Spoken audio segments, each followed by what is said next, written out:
안녕하세요. 김노무사TV의 노동백과 시선, 오늘 5번째 시간 시작하겠습니다. 대부분 노동에 관한 법률은 결국에는 노동자에 의하지 보호법률이 적용된다.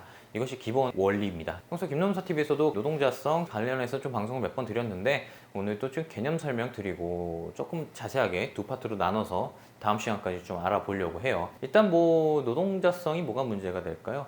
이게 간단합니다. 사실은 노동자이면은 노동 관련한 모든 보호법규를 적용을 받게 될 것이고, 노동자가 아니면은 노동에 관한 모든 보호법규는 해제가 됩니다. 노동에 관한 보호법규가 없으면은 일을 하고 일을 주는 사람, 말 그대로 계약 관계에서 이루어지기 때문에 각종 계약에 대해서는 오로지 계약과 그 계약이 반사회적 계약이냐 이런 종류에만 문제가 될 뿐이지, 예를 들어 최저임금 맞춰줘야 된다거나 연차를 줘야 된다거나 이런 규정은 전면적으로 배제되는 그런 문제들이 있단 말이에요. 현실에서는 주로 문제가 되는 건 퇴직금을 달라, 또는 나의 각종 수당을 달라, 또는 요즘에 새롭게 등장한 거는 직장 내 괴롭힘에 관한 법률이 적용을 받기 위해서는 또 근로자가 맞아야 되거든요. 노동자가 맞음을 인정해 달라, 이런 문제들에서 많이 좀 발생을 하고 있습니다. 좀 오늘은 사실 이제 케이스들을 좀 더 살펴볼 거예요. 주로 노동자성이 문제되는 케이스들은 뭘까요?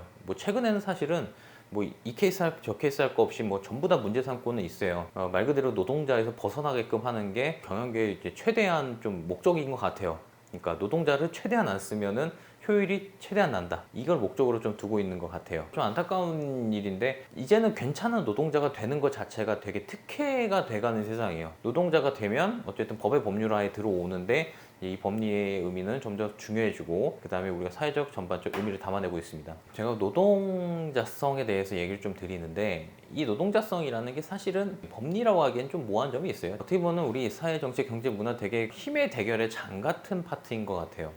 그러니까 어디까지를 노동자로 볼 것인가에 관한 문제는 어떻게 보면 딱 단면적으로 끊기도 굉장히 어려워요. 예를 들어 이쪽이 힘이 쓸 때는 좀 넓게 보는 경향이 확실히 있는 것 같고, 이쪽이 힘이 쓸 때는 노동자가 축소되는 경향도 분명히 있습니다.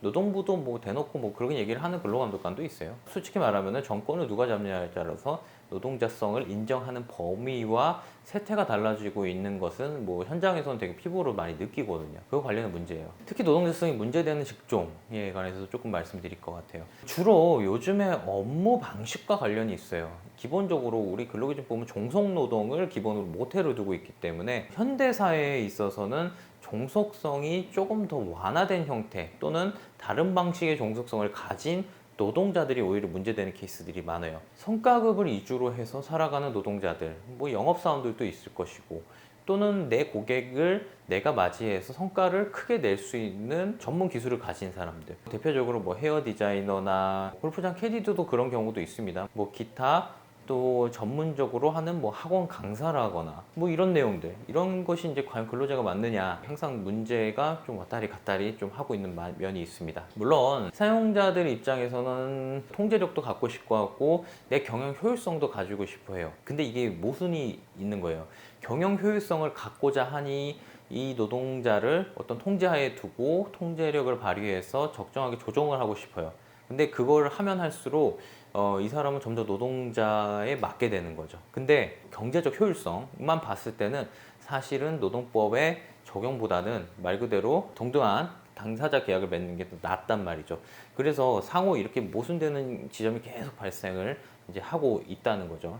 주로 이제 성과를 목적으로 하는 직종. 근데 간혹가다 요즘에 좀 황당한 것도 좀 많이 나와요. 편의점 아르바이트생이 무슨 근로자가 아니라 프리랜서라든가 이런 주장을 좀 할 때가 있습니다. 근데 사실은 편의점 사업장의 사업주도 저희가 보기에는 과연 이 사람이 사장인가 하는 의심이 들 때가 있어요.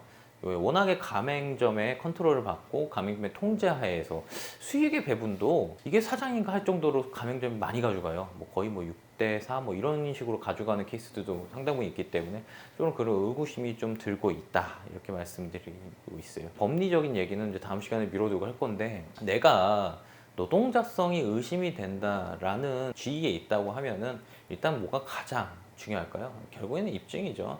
다시 말하지만 이거는 결국엔 힘의 싸움이고, 누가 더 많은 힘과 누가 더 많은 포인트를 가져가냐에 따라서 내가 노동자로 인정받고 아니고의 여부가 달라지는 거예요. 그러니까 마음가짐을 사실은 어떤 누구한테 맡겨서 한 방에 이기냐 그런 게 아니라, 내가 꾸준하게 준비를 하고 내가 노동자가 맞다는 입증의 노력도 상당 기간을 가지고 가셔야 어느 정도 성공 확률이 높다. 이렇게 좀 전략적인 측면도 좀 지적해 드리려 해요. 그렇다면 무엇을 꼼꼼하게 보고 무엇을 수집을 해야 되느냐, 이거는 좀 다음 시간에 넘겨서 설명을 드릴 텐데, 어쨌든 내가 준비를 진작부터 해야 된다. 저는 최소 한 달 이상, 많으면 6개월 이상은 저는 좀 해야 된다. 그렇게 좀 말씀을 드리고 싶습니다. 예.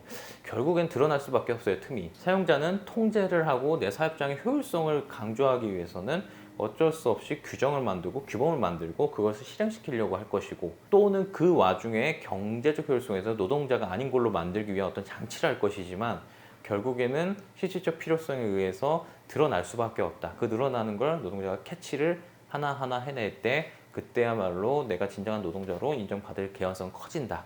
제가 오늘 여기까지 좀 설명드릴게요. 자, 오늘 김농사TV 노동백과 시선, 좀 중요한 파트에서 좀 나눠서 촬영을 해봅니다. 노동자성 어떻게 판단하고 왜 중요하고 현재 세상에서 어떻게 일어나고 있는지, 요즘 뭐 플랫폼 노동이다 뭐다 해서 노동자 아니라는 거 굉장히 많잖아요. 이런 문제 다 포괄적으로 좀 해서 말씀을 드린 겁니다. 예, 궁금한 점 있으시면 네이버 카페에 나가니까 거기 글 남겨주시고요. 좋아요, 구독 같이 해서 좀 부탁드릴게요. 예, 감사합니다.